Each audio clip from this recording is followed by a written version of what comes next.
Thank you everybody for making the time. I know today's a public holiday, so I really appreciate the time and that you came and spent with us. As everybody mentioned, I'm the sales director for Middle East and Africa for Starlink Enterprise Sales. Traditionally, I've been worked for BlackBerry, worked for Vodafone, had a lot of telecom experience, and now obviously working with Starlink has been a really cool challenge. We have really interesting technology, and some of the stuff that we'll be doing not only now but in the future is very, very exciting. And I think we're just getting started.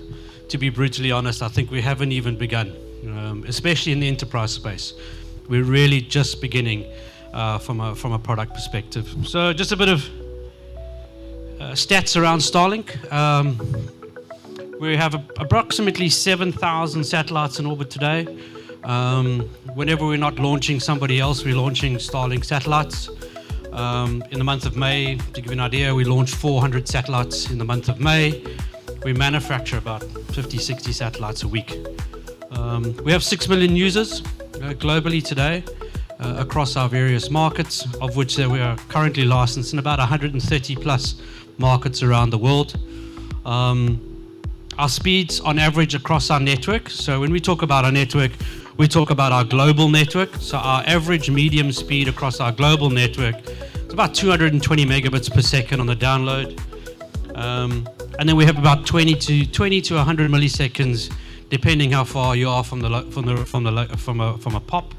We do have a POP here in Lagos. It was our first one that we built on the continent. We have subsequently built another 2, one in South Africa and one in Nairobi. So we have 3 POP servicing the African continent today. So very exciting. We will keep launching satellites. We have our first commercial direct-to-cell Generation 1 network is finally fully launched, which is also very exciting, and starting to connect direct-to-cell devices across mobile networks around the world. Our constellation today, this is really enhanced. It's been blown up quite a lot, but that'll give you an idea. We have global coverage. So global coverage is, I'll give you coverage here, I'll give you coverage in the ocean, I'll give you coverage anywhere in the world today. As long as we're licensed and live to operate, we can provide you terminals, we can provide you service, and we can pretty much, close your eyes, throw a dart at Nigeria, and you can do 220 megabits on the download, right? As long as you can see the sky, and as long as you can power it, you can pretty much get coverage. We did a quick thing earlier on with a Mini, gave it to Chinedu. I said, you have to install your first Starlink. He threw it on the ground, pointed it to the sky, it connected, we kicked it a bit to get it in the right orientation, and we had 100 megabits.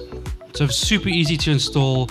You don't have to really have any special kind of software or anything like that to do it. Very easy to install, very easy to operate. So our global network is growing. As I said, we have over 7,000 satellites, and it's growing every single day. And we're racing towards getting our new satellites up, which will give us additional capacity, additional throughput.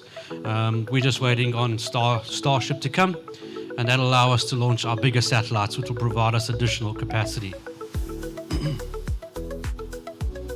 Our inter-satellite links, so one of our really cool things that we do have is every single one of our satellites is connected with this laser link, and that laser link carries 100 gigabits of capacity. So effectively, we can take traffic into our satellite network. Once it's in our satellite network, we can then push that traffic anywhere around the world.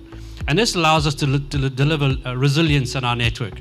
So for example, if a POP fails, we can move traffic to any one of our POPs anywhere in the world as a backup. So you would have seen a couple of weeks ago in Portugal and Spain, they had a big electrical outage, didn't work. So we had a lot of our traffic that automatically started swinging from our POPs to other POPs in the world to continue carrying that traffic.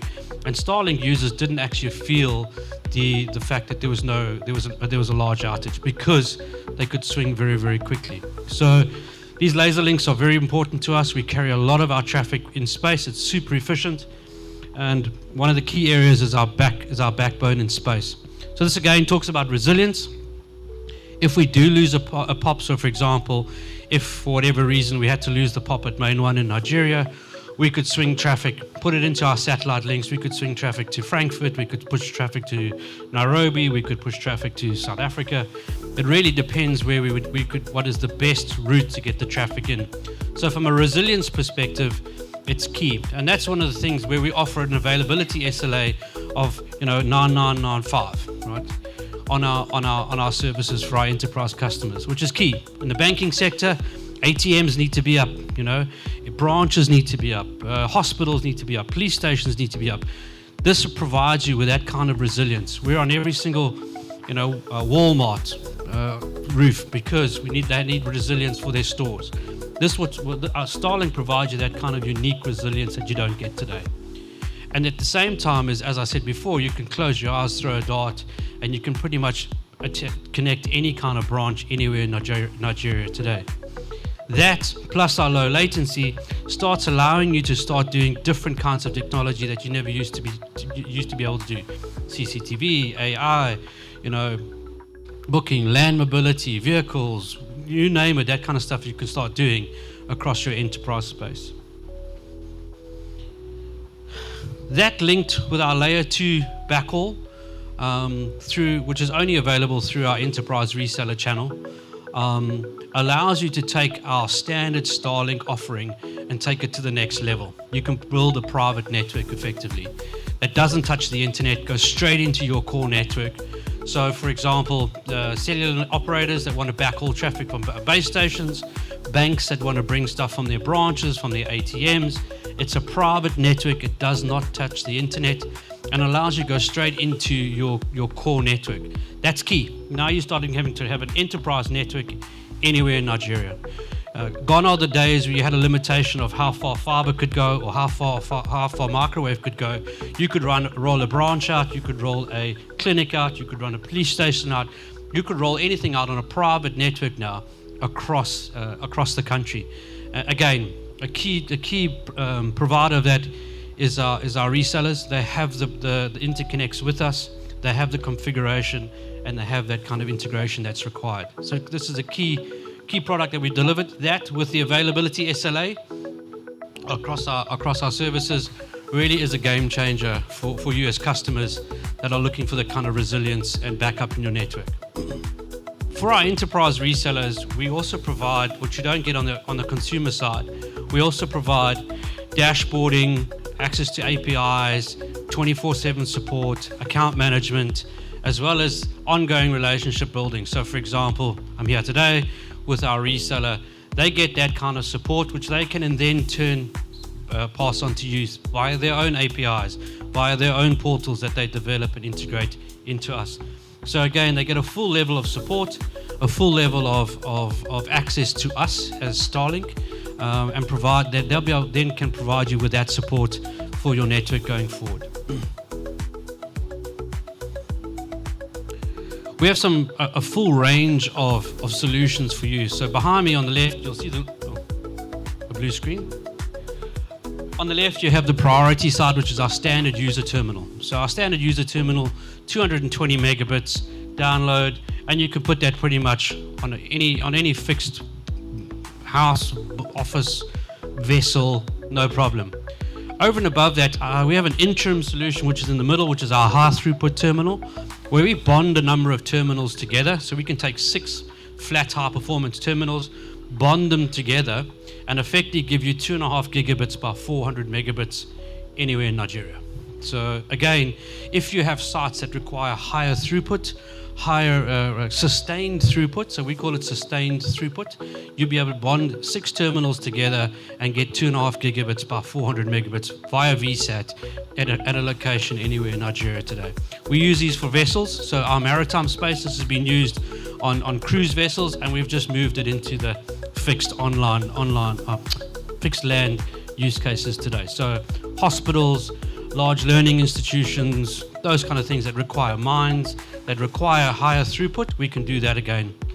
And then finally on the right-hand side, what we call our community gateway. It's a horrible name because everybody thinks it's a small community thing, right? But effectively we can provide 10 gigabits per second by 10 gigabits per second of upload and download speed to any site in Nigeria. Again, we put down our Ka band big radome antennas with 4 of those down. And again, we provide high throughput connectivity to sites in Nigeria. So again, if you have a large mine, a large hospital that really requires a lot of throughput, we can do that. We can also do this for larger communities. So, for example, this was designed for island nation states as well as remote communities. So, for example, our first site was built in Alaska.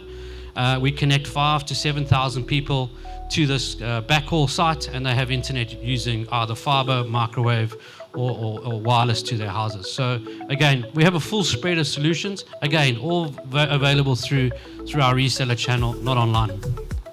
Once you got given the opportunity to have 220 megabits to a vehicle, a building, somewhere in the middle of nowhere, a person walking around with a backpack, it really starts to change the way you think of A, connectivity, and B, what you can start doing with that either connected vehicle, connected person, or connected vehicle, right? If you can connect a vehicle, you can now start having CCTV, you can start having, delivery programs, you can start having, e-services. There's a number of different things that you can start thinking. So from a use case perspective, it really starts to get you to think about what you can do today as opposed to the throughput you're going from today.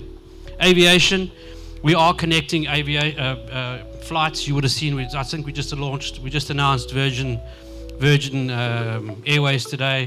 We've got Qatar. We've got a number of airlines that are coming online. So gone are the days where you could get on an aeroplane, because I fly a lot and I don't get connectivity. I love it's my downtime. But gone are the days you'll be getting a gigabit of connectivity on your plane. So people will be able to get hold of you. They'll be able to Teams you.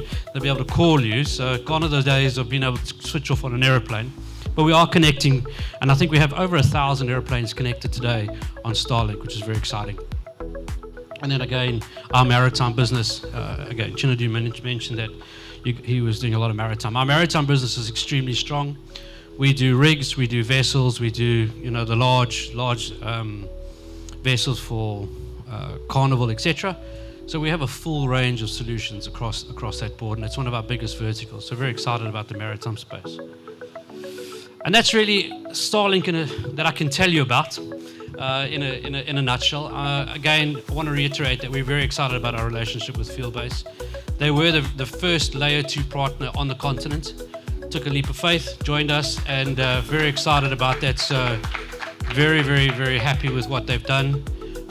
They've done an exceptional business from 2024. We were having a laugh around how those numbers started out and the big scary numbers that they thought we would do, and they're doing that pretty much weekly now. So very excited about that relationship, very excited about what they're doing with regards to their API integration and their own portals and what they're doing on the layer 2 stuff. So they have our full support, and if you need to have a conversation with them, please do go ahead. If you'd like to have a conversation with both of us, happy to join any of those meetings and take that forward. So thank you for your time today. Really appreciate it.